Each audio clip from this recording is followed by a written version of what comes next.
بسم الله الرحمن الرحيم. بسم الله الرحمن الرحيم. الحمد لله رب العالمين. الحمد لله رب العالمين. الرحمن الرحيم. الرحمن الرحيم. مالك يوم الدين. مالك يوم الدين. اللهم صل على سيدنا محمد وعلى آله وأصحابه وسلم. اللهم صل على سيدنا محمد وعلى آله وأصحابه وسلم. آمين آمين. كما صرم بي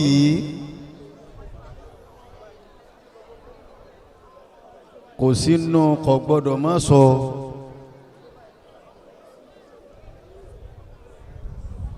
mo kí bàbá wa gbà bàbá àmọ́mọ́ àgbà lábẹ́ mi àríyìn pẹ̀lú ọlọ́run ní dàrú o. àmín. mo kí bàbá àgbà lágòrò mo kí bàbá àwọn bàbá wa gbọ́ ní tàdá àríyìn pẹ̀lú ọlọ́run ní dàrú. ẹ dákun àwọn àfa wa ní Madrid Kamali àwọn àfa wa ní Zumura àfa wa ń Saki Habibu Rasul Almudir tí wọ́n kó gbogbo àwa bí lálẹ́ yìí ọlọ́run jẹ́ àfa wa látòsogbo àfa wa Sheikh Yusuf ẹ̀dá tí ma ṣe náà tí n bá ti kí yín báwọn gbọ́n àjọ bá sọ̀rọ̀ àwọn tó nídìí kún tó máa kíyàn mọ́ bí ti ń ṣe òun náà dáa àfa wa mìntíkì àfa tí wọ́n jòkó lẹ́gbẹ̀ẹ́ àfa mo fẹ́ dákú kọ́ wọn gangan ni ẹ̀dá kún mo fà náwí bẹ̀yìn tí wọ́n wá látòsogbo sọ àyìnò rírọ̀ àyìnò rírọ̀ mọ́sá ó kọ́ òun ni mo fẹ́ rántí bí jòkó lẹ̀ yìí bá farabalẹ̀ ṣẹ́jú mẹ́wàá kẹ́ pé èmi ò sì mọ́ lò mọ́ lò ń sáwàdà ni. A'udhu billahi minash shaytanir rajim. Bismillahir rahmanir rahim. A'udhu billahi minash shaytanir rajim. Ọ̀dà kọ́ máa lọ bẹ́ẹ̀ náà. Bismillahir rahmanir rahim. Ẹ̀dá kí mo ti kí wa nítorí Ọlọ́run mo fi gbogbo ẹ̀yà yára mo kí àfa wa sẹ̀mẹ́ wọn là Nabi Muhammad sallallahu alaihi wasallam. ẹ yóò bá Nabi ìgbà tí inú ń bí yín. sallallahu alaihi wasallam. nígbà tó lọ ń tẹ gbogbo nǹkan lè fa Nabi gbogbo ọtọ bá ti fẹ́ ká yóò bú ọ tó sì fẹ́ ká yóò sọ rẹ ṣé kàbí gàfárì dà tó bá fẹ́ ká yóò bú ọ tó sì fẹ́ ká yóò sọ̀rọ̀ rẹ sọ pé kọ́lọ̀ mọ́jọ dáa fún Allah. ọ wọlé àdúrà yìí pé Ọlọ́run dákun mọ́jọ dáa fún ọ mọ́jọ dáa fún ọ tí ó bá ti dáa fún ayọ̀ ní rí ti ẹrù. Allah. ìwà Nábì yóò máa dá sí àmọ́ wọ́n sọ̀rọ̀ bí ẹ bá ń sọ̀rọ̀ ọ̀hún wasbiri li hukmi rabbika wala takun ka sahibil huti. ọ̀ya wasbir li hukmi rabbika. ọlọ́ni wa Nabi Muhammad sáà ṣe sùúrù lérí ntáyé bá ń sọ ìdájọ́ olúwọba rẹ ni ọmọ retí ẹni tí ò ní dáa fún iná ni ọmọ pé máa sọ̀rọ̀ àwọn èèyàn káàkiri àwọn àfa àwọn sì sọ̀rọ̀ ẹ̀dá bíjòkó yìí ti ń rí yìí ló jẹ́ máa ṣe báwọn fa àmọ́ bíjòkó bá rí báyìí lọ́dọ̀ àwọn àfa àgbà kó nítumọ̀ kí ni ìtumọ̀ tó ní náà ni pé sọ níwọ̀n bá ọlọ́mọdé ó sì sọ o àwọn àfa aláwọn ìran èèyàn mẹ́ta kan bẹ́ẹ̀ máa lọ lè kíyèsí wọn Sheikh Ibrahim ọmọ àdàbí àjọ yanjú ọ̀rọ̀ wọn bì kan jò ní ìní àmọ́ tó bá wọ bí iná ìlálẹ́ yìí kọ̀ sábúrú ń bẹ àfáwà ń Saki. wasbir li hukmi rabbika. kódà ó tún wasbir ala ma yaquluna gbogbo tí wọ́n bá ń sọ òun sàmọ́ fara dà. fa innaka bi ayunina. bi ayunina. bi ayunina. bi ayunina. wasbir li hukmi rabbika. wala takun ka sahibil hut. ولا تكن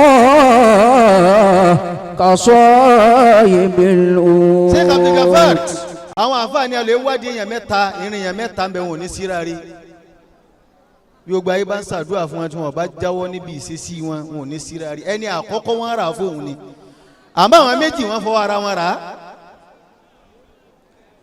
àwọn táwọn àfáàní wọn ò ní síra rí kò sí sóògùn tẹ́ lè ṣe láyé tó lè jáwọ́ wọn kó n bí aburú bí ó ti máa bá lọ nánu ẹ̀yin àfáà tẹ́ ń dá máa obìnrin yìí Kamaldeen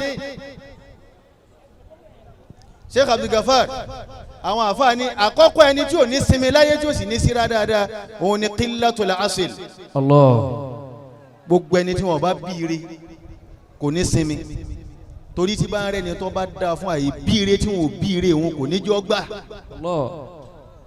ọlọ́wọ́n wa ní fún sinmi yóò padà wá kúkú játijàti. واصبر لحكم ربك فإنك بأعيننا وسبح بحمد ربك حين تقوم. àdúgbò Ànábì Muhammad صلى الله عليه وسلم. wọ́n wá ní wàá fà tó sọ yìí qillatul asil ẹni tí ó bá rẹ́ni bí yóò bínú ẹni tó bá rẹ́yàn bí. yóò bínú ẹni tó bá rẹ́ni bí tó wá dá fẹ́ni tí ó rẹ́ni bí òun yóò bínú rẹ̀ ìbínú tí wá ń bí òun náà ní oníjó síra rí. ẹlẹ́kejì táwọn afá sọ tó bá ti wà lára yàn ẹ máa retí ijọ́ tí ó bá ṣubú lókù àìní ṣubú àdúrà alhassad Sheikh Abdul Gafar gbogbo ẹni tọ́lọ̀ ń bá ti dákè ìtàmọ́láyé kò ní kú dáadáa. La ilaha illallah. ẹ ṣe kéta rẹ̀ ẹ jókòó lérí ọ̀rọ̀ rẹ̀ ẹ bá tiẹ̀ jẹ́ ẹrún talẹni tí ó sọ pé ẹ bá tèèyàn jẹ́ láyé tí ó sinmi. ìfọ́sà gẹ̀yìrúkà kó bí màsíwúrọ̀. ìṣẹ́jú mẹ́wàá. àzàwọ̀ ilé ìlú bàdákà màsíwúrọ̀. àfa Sheikh Mustapha. ìlàmùtẹ̀kọ́ tẹ̀rẹ̀bọ̀ lẹ́rọ̀fọ̀ àti ìwà lámù. ẹ dákun jàmáà bá a ti ń sọ̀rọ̀ bọ́rọ̀ bá wa bí ti ń wá yìí wàláhi làzim kí n wá bí kí n ní máa sọ̀rọ̀ kò sínú àjẹ́ndà mi mo fi Ọlọ́run mo fi búra sí i. baba alágòrò ó yẹ yín bẹ́ẹ̀ kí bó ti rí nu bá a fa gàbárì bá ń ṣe nǹkan èmi ní í ṣe mìíràn fi mìíràn. àwọn àfa wa lẹ́lẹ́kẹta ẹni tẹ́ máa lọ lè wò kẹ́ máa ṣe nsọ́fẹ̀ tẹ́ǹdì rẹ̀ Sheikh Adam òun náà ní kíni tọ́ba wà lára èèyàn òun náà ní sawadul qalbi. Allah. sawadul qalbi gbogbo ẹni tí ọkàn rẹ̀ bá dúdú láyé kò ní kú dáadáa. La ilaha illallah. wọ́n wá wádìí rẹ̀ bí wọ́n bá ní wọ́n ṣe kínní kan tó bá da ìwọ ní ọjà ìlẹ́nu rẹ̀ pé sáàjẹ́ àwádìí ibi tó ti rí wò kí ló dé tó fẹ́ máa wádìí rẹ̀ wò. La ilaha illallah. wọ́n lọ ra mọ́tò oníṣẹ́ kínní ń ṣe wọ́n ní wọ́n bùn ní ó fà bọ̀sẹ̀ gbà lọ́wọ́ ẹni òun ní gbogbo ẹni tó bá jásí pé ọkàn dúdú ní bá fi ń báyàn lò láyé ẹ máa ṣe gbogbo àdúrà yìí fún kò ní kú dáadáa subahana rabbika rabbil izzati amma yasifun wa salamun ala al-mursalin walhamdulillahi rabbil alamin. ẹ dákun pa yọrọ ń pé Allahu akbar. Allahu akbar. ẹ gbé Ọlọ́run náà tóbi dáadáa jàmáà. Allahu akbar. bàbá wa àáfàá wa gba ọmọ lẹ́yìn ọba tó ṣe yín ní ògo àgbáyé bọ́lọ̀ ti sàlájí àgbà lógo àgbáyé gbogbo erigun mẹ́rẹ̀ẹ̀rin Ìlọrin lónìí kókó Ìlọrin kání ayé lónìí bàbá wa gbọ́ ọmọ lẹ́yìn kò sẹ́ni tí ọmọ gbó kọ náà kí Ọlọ́run ló kú ṣe bẹ́ẹ̀ gbogbo tíjà padà sí ibú táyé fi béèrè pé ẹ̀sìn lóhùn náà ní Ọlọ́run níjọba yín. Àmín.